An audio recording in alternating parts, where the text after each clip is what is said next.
দুৰ্গা পূজাৰ সময়ত নিমখৰ সহায়ত আপোনালোকে কৰক এই এটা কাম। নিমখক ভাল শক্তিৰ উৎস বুলি মনা যায়। এই বেয়া শক্তি আমাৰ চাৰিওফালৰ পৰা আকৰ্ষণ কৰি ধ্বংস কৰে আৰু আমাৰ ভিতৰলৈ ভাল শক্তি বিলাই দিয়ে। সেই গতিকে নিমখৰ সহায়ত যদি এই দুৰ্গা পূজাৰ সময়ত আপোনালোকে কৰিব পাৰে এটা কাম, দেখিবলৈ পাব যে আপোনালোকৰ ঘৰত শুভ শক্তিৰ আগমন ঘটিবলৈ ধৰিব, ঘৰত প্ৰচুৰ পৰিমাণে ধন সম্পত্তি বৃদ্ধি পাবলৈ ধৰিব আৰু এই উপায় কৰাৰ লগে লগে ভিখাৰী মানুহো ধনী হৈ পৰিব। আহক তেনেহ'লে বেছি দেৰি নকৰি আমি সুন্দৰভাৱে জানি লওঁ।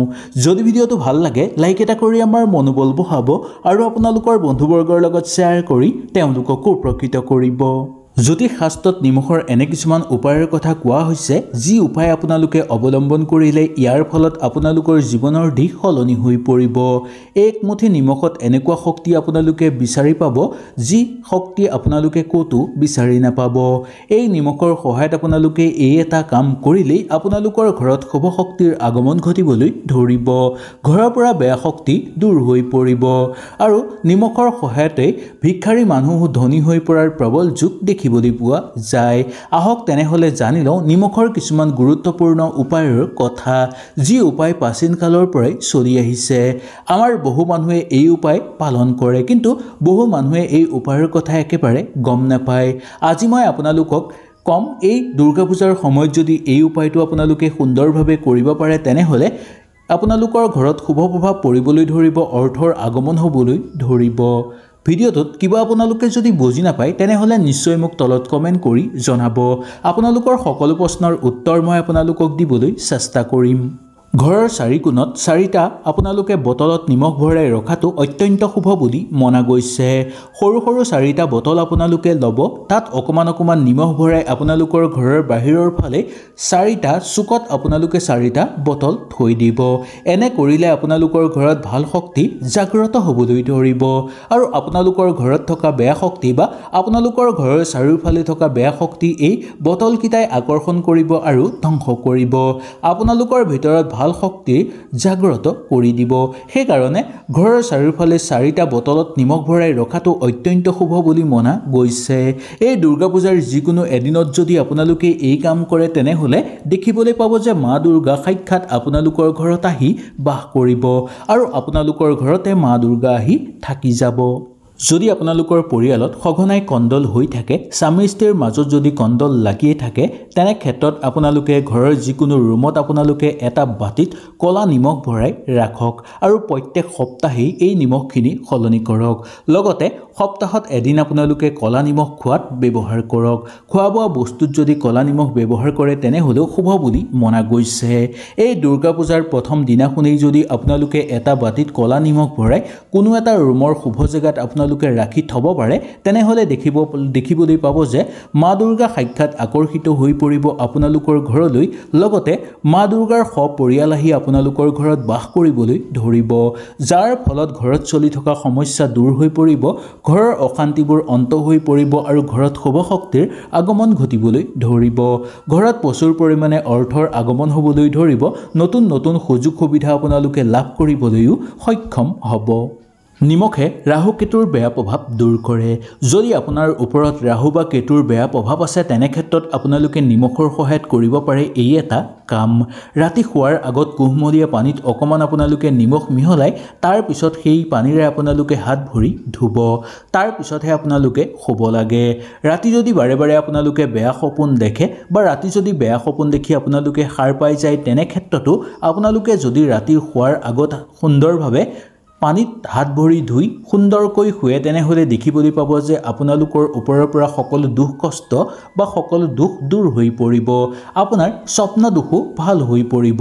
বহু দিনৰ পৰা যদি জীৱনত অশান্তি চলি আছিল, সেই অশান্তিও আপোনালোকৰ ঘৰৰ পৰা নোহোৱা হৈ পৰা দেখিবলৈ পোৱা যাব। সেই গতিকে আপোনালোকে ৰাতি শোৱাৰ আগত কুহুমলীয়া পানীত অকণমান নিমখ মিহলাই সেই পানীৰে হাত ভৰি ধুই তাৰ পিছতে শুব। এনে কৰিলে আপোনালোকৰ বহু বেছি শুভ প্ৰভাৱ পৰিব। ইয়াৰ বাহিৰেও যদি আপোনালোকে ক'ৰবালৈ যাওঁতে আপোনালোকৰ ওপৰত যদি বেয়া শক্তি লাগি আহে তেনে ক্ষেত্ৰতো যদি ৰাতি শোৱাৰ আগত হাত ভৰি সুন্দৰভাৱে ধুই শুৱে, সেই বেয়া শক্তি আপোনালোকৰ পৰা নোহোৱা হৈ পৰিব বা সেই বেয়া শক্তিয়ে আপোনাক ক্ষতি কৰিব নোৱাৰিব। ঘৰৰ মুখ্য দুৱাৰ ঘৰৰ সকলোতকৈ গুৰুত্বপূৰ্ণ ঠাই। ইয়াৰ পৰাই ঘৰত প্ৰৱেশ কৰে বেয়া শক্তি। সেইকাৰণে ঘৰৰ মুখ্য দুৱাৰৰ আগত আপোনালোকে কৰক এই এটা কাম।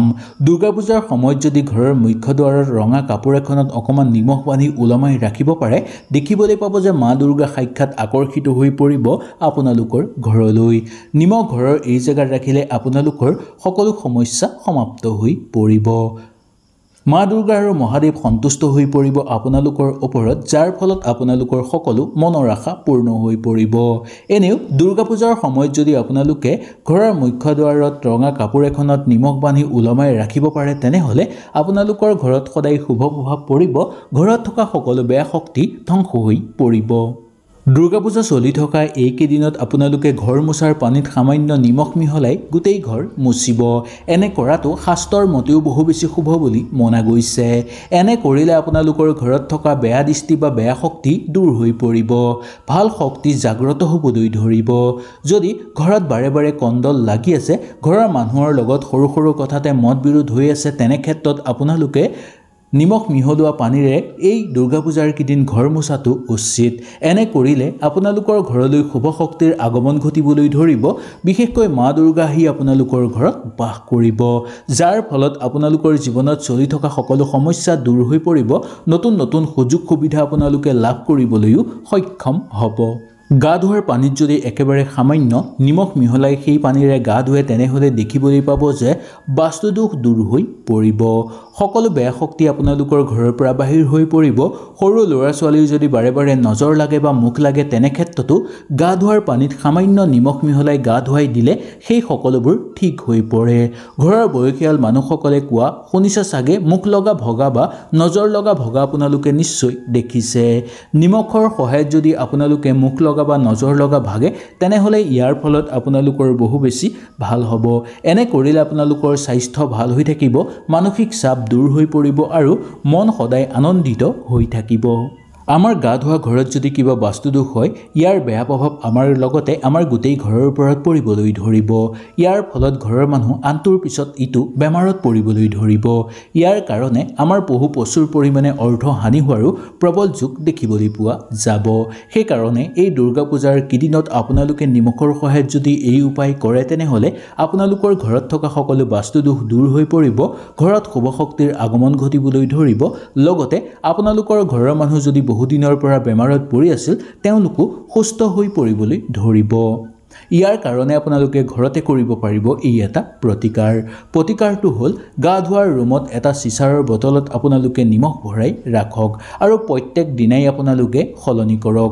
সেই সলনি কৰা নিমখখিনি আপোনালোকে গা ধোৱা পানী যোনফালেদি ওলাই যায় তাত পেলাই পানী মাৰি দিব। এনে কৰাৰ লগে লগে আপোনালোকে দেখিবলৈ পাব যে আপোনালোকৰ ঘৰৰ পৰা বাস্তুদোষ দূৰ হৈ পৰিব, ঘৰত ভাল শক্তিৰ আগমন ঘটিবলৈ ধৰিব আৰু আৰ্থিক অৱস্থা আপোনালোকৰ ভাল হৈ পৰা দেখিবলৈ পাব। সেই গতিকে এই দুৰ্গা পূজাৰ গোটেই কেইদিন আপোনালোকে এই নিয়মটো সঠিকভাৱে পালন কৰক। হয়তো এই ভিডিঅ'টোৰ যোগেদি আপোনালোকে সুন্দৰভাৱে বুজি পালে। যদি কিবা অসুবিধা পালে নিশ্চয় মোক তলত কমেণ্ট কৰি জনাব। তেনেহ'লে আজিলৈ আপোনালোকৰ ওচৰৰ পৰা বিদায় লৈছোঁ। কালিলৈ পুনৰ আপোনালোকক লগ পোৱাৰ প্ৰতিশ্ৰুতিৰে আজিলৈ নমস্কাৰ।